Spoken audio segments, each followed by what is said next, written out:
this is Willow with Sweet Potato Bedtime Stories.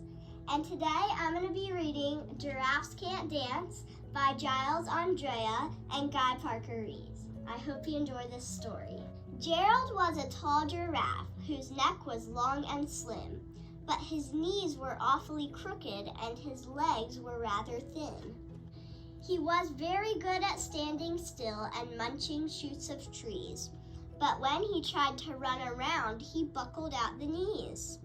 Now, every year in Africa, they hold the jungle dance, where every single animal turns up to skip and prance. And this year, when the day arrived, poor Gerald felt so sad, because when it came to dancing, he was really very bad. The warthogs started waltzing, and the rhinos rock and rolled. The lions danced a tango that was elegant and bold. The chimps all did a cha-cha with a very Latin feel, and 8 baboons then teamed up for a splendid Scottish reel. Gerald swallowed bravely as he walked toward the floor, but the lions saw him coming and they soon began to roar. "Hey, look at clumsy Gerald," the animals all sneered. "Giraffes can't dance, you silly fool. Oh, Gerald, you're so weird." Gerald simply froze up. He was rooted to the spot. "They're right," he thought. "I'm useless. Oh, I feel like such a clot." So he crept off from the dance floor and he started walking home. He'd never felt so sad before, so sad and so alone. Then he found a little clearing and he looked up at the sky. "The moon can be so beautiful," he whispered with a sigh.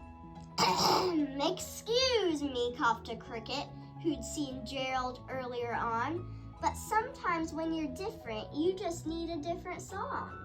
Listen to the swaying grass and listen to the trees. To me, the sweetest music is the branches in the breeze." So imagine that the lovely moon is playing just for you. Everything makes music if you really want it to. With that, the cricket smiled and he picked up his violin. Then Gerald felt his body do the most amazing thing. His hooves had started shuffling, making circles on the ground. His neck was gently swaying and his tail was swishing around. He threw his legs out sideways and he swung them everywhere. Then he did a backward somersault and he leaped up in the air. Gerald felt so wonderful, his mouth was open wide. "I'm dancing, yes, I'm dancing, I'm dancing," Gerald cried. Then one by one each animal who'd been there at the dance arrived while Gerald boogied on and watched him quite entranced. They shouted, "It's a miracle! We must be in a dream! Gerald's the best dancer that we've ever seen! How did you learn to dance like that? Please, Gerald, tell us how."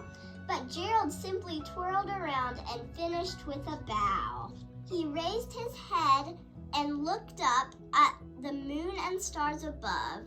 "We can all dance," he said, "when we find music that we love."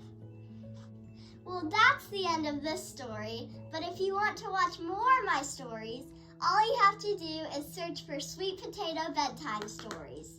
Sweet Potato Dreams!